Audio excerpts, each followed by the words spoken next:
চেছ school আসামলৈ সকলোকে স্বাগতম জনাইছো। আজি আমি স্পেচিয়েল মুভছ শিকিম আৰু স্পেচিয়েল মুভছ কিটা হয় কিঙৰ কেছলিং, পনৰ প্ৰমোশন আৰু এন পাৰ্চেন্ট। তো এই তিনিটা কেনেকে কৰিব লাগে তাৰ ডিটেইলছ আমি আজি শিকিম। তো মই এটা পজিশন সেটআপ কৰি দিওঁ, তেতিয়া আমি গম পাম। Okay, position number 1। এইটো পজিশনত আমি কিঙৰ স্পেচিয়েল মুভ কেছলিংটো শিকিম। কেছলিংটো কিঙে কিং সাইড আৰু কুইন সাইড দুটা সাইডতে কৰিব পাৰে। কিং সাইড যদি কওঁ আমি এই সাইডটো king side E F G H, আৰু কুইন সাইড যদি আমি কওঁ এই সাইডটো queen side A B C D. আৰু কিয় কৈছে কাৰণ এই সাইডে কিং থাকে আৰু ইটো সাইডে কুইনটো থাকে। তো কিং সাইড কেছলিং কৰিবলৈ কিংটো সদায় দুটা স্কোয়াৰ 1 2 দুটা স্কোয়াৰ যাব লাগিব আৰু তাৰ পিছত ঠিক তাৰ কিনাৰৰ স্কোয়াৰটো নিজৰ ৰুকখন পাতি দিব লাগিব। আৰু যদি কুইন সাইড কৰিবলৈ হয় কিংটো ঠিক তেনেকে দুটা স্কোয়াৰ আৰু তাৰ ঠিক কিনাৰত ৰজাৰ কিনাৰৰ স্কোয়াৰটোত ৰুকখন পাতি দিব লাগিব। তো এইটোৱে হৈছে কুইন সাইড কেছলিং।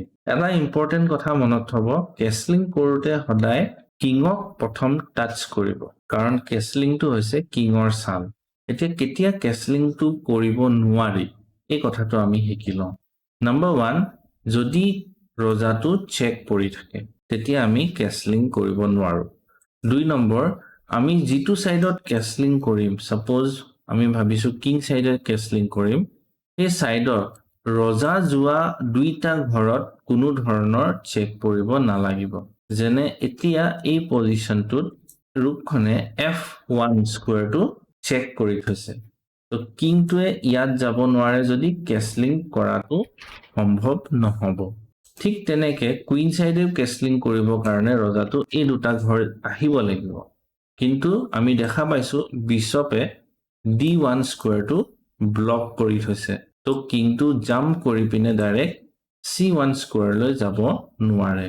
ইয়াত আৰু এটা কথা আমি ভালকৈ জানি ল'ব লাগিব, যদি আমি গেম এখন খেলোতে ৰজাটো কিবা এটা কাৰণত কৰবাত খেলি দিলো এবাৰলৈ, তাৰ পিছত আকৌ আমি যদি ভাবো যে ৰজাটো ঘূৰাই আনো আৰু তাৰ পিছত কেছলিং কৰিম, সেইটো এলাও কৰা নহয়। কেছলিংটো সদায় কাৰণে সেই গেমখনত ব্ৰেক হৈ যাব। আৰু এটা কথা ইয়াত আছে, যদি আমি কিং সাইডে কেছলিং কৰিম ভাবো আৰু কিং সাইডৰ ৰুকখন আমি লৰচৰ কৰি দিলো কিবা কাৰণত, তেতিয়াও আমাৰ কিং সাইডে কেছলিংটো কেতিয়াও হ'ব নোৱাৰে। ঠিক তেনেকে কুইন সাইডেও যদি আমি কেনেবাকৈ ৰুকখন কিবা কাৰণত লৰচৰ কৰিলো, তেতিয়াও আমি কুইন সাইডত কেছলিং কৰিব নোৱাৰো। তাৰ মানে এইটোৱে, আমি কেছলিং কৰিবলৈ না কিংটো না ৰুক কিখন লৰচৰ কৰিব পাৰো। তো এইটোৱে হৈছিলে কিঙৰ স্পেচিয়েল মুভ কেছলিং। এতিয়া আমি আহো পনৰ special move en passant. Okay, এতিয়া ইনিশিয়েল পজিশনৰ পৰা আমি যিহেতু দুটা ঘৰ দিব পাৰো আমি খেলিছো। এন পাৰ্চেন্টৰ কাৰণে মই পজিশনটো সেটআপ কৰিছো। কলাই সাপোজ এইটো খেলিলে আমাৰ পনটো এতিয়া 5th ৰেংকত গুচি আহিল। মনত থব, বগাৰ পন যিকোনো পন 5th ৰেংকত থাকিব লাগিব, তেতিয়াহে বগাৰ পিনৰ পৰা এন পাৰ্চেন্টটো পসিবল হয়।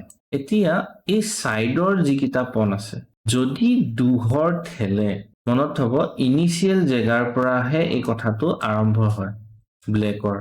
তো ব্লেকৰ যদি ইনিশিয়েল স্কোয়াৰৰ পৰা যদি দুঘৰ ঠেলে 2 স্কোয়াৰ, তেতিয়া হোৱাইটে পনটো এনেকে d6ত লৈ গৈ পিনে এন পাৰ্চেন্ট কৰিব পাৰে। সেই চান্সটোতে কৰিব লাগিব। এনেকুৱা নহয় যে মই আগতে বেলেগ এটা চাল খেলো, অপোনেন্টে কিবা এটা খেলিব তাৰ পিছত মই এন পাৰ্চেন্ট কৰিম, সেইটো এলাও কৰা নহয়। আৰু সদায় কিনাৰৰ ঘৰৰ পন কিটাই হ'ব লাগিব। এতিয়া সাপোজ ই ফাইলৰ 5th ৰেংকত বগাৰ পনটো আছে, তেনেহলে এন পাৰ্চেন্টৰ কাৰণে ডি ফাইলৰ বা এফ ফাইলৰ পনটো ইনিশিয়েল ঘৰৰ পৰা, এই ইনিশিয়েল স্কোয়াৰ কিটা ইম্পৰ্টেন্ট, ইনিশিয়েল ঘৰৰ পৰা 2 স্কোয়াৰ্স আহিব লাগিব, তেতিয়া আমি সেই চান্সত চিন্তা কৰি টাইম লৈ আমি এন পাৰ্চেন্ট কৰিব পাৰো।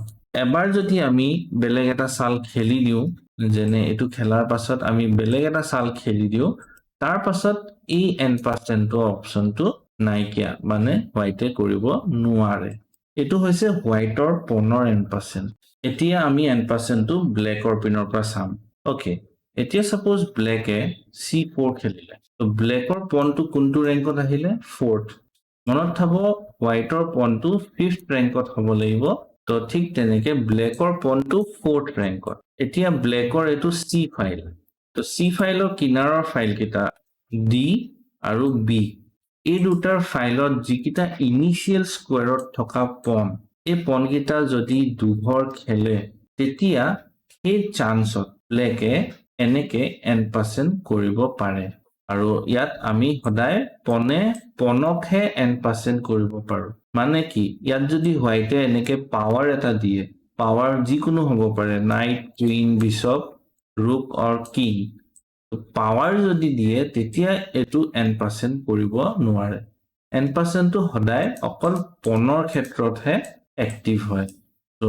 d4 যদি দিয়ে তো n% b4 যদি দিয়ে তেতিয়া n% ওকে এতিয়া আমাৰ পনৰ আৰু থাৰ্ড স্পেশাল মুভ পন প্ৰমোশন তাৰ ওপৰত আমি ডিসকাস কৰিম এতিয়া এইটো পজিশনত আমি দেখিছো যে বগাৰ দুটা পন কলাৰ এটা পন আছে আৰু গুটিকিটা পন আৰামত এনেকে আহিব পাৰে তো কি হৈছে আমি পন কিটা এনেকে ঠেলি লৈ যাম হয়তো কেতিয়াবা এনেকে খাবও পাৰে বা আকৌ এনেকে খাব পাৰে হেতু কম্পিটিশন বা গেমত যেনেকে চলি গৈ থাকিব তো আমি পনটো ঠেলি লৈ গৈ আছো এতিয়া মনত থব যে বগাৰ পনটো যেতিয়া লাষ্ট 8 নম্বৰ ৰেংকত যায় আৰু কলাৰ পনটো যেতিয়া লাষ্ট ফাৰ্স্ট ৰেংকত যায় তেতিয়া পনটো প্ৰমোট হয় প্ৰমোশনটো চাৰিটা অপচন থাকে নাম্বাৰ 1 কুইন আমি পনটো পুশ কৰি কুইন ল'ব পাৰো নাম্বাৰ 2 পনটো পুশ কৰি আমি ৰুক ল'ব পাৰো নাম্বাৰ 3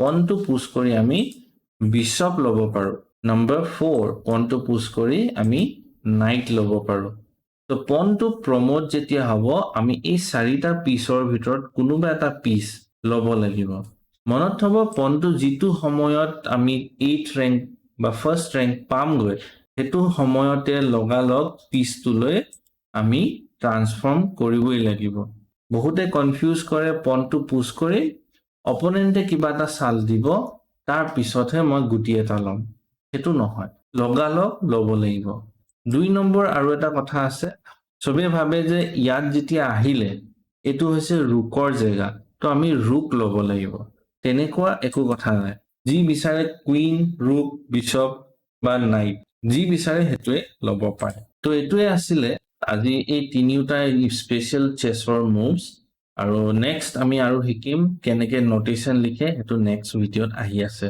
ভিডিওটো যদি ভাল লাগে লাইক কৰিব আৰু আপোনালোকে চিনাকি কোনোবাই যদি চেছ শিকিব বিচাৰিছে তেওঁলোকলৈ এই ভিডিওটো শেয়াৰ কৰি দিব থ্যাংক ইউ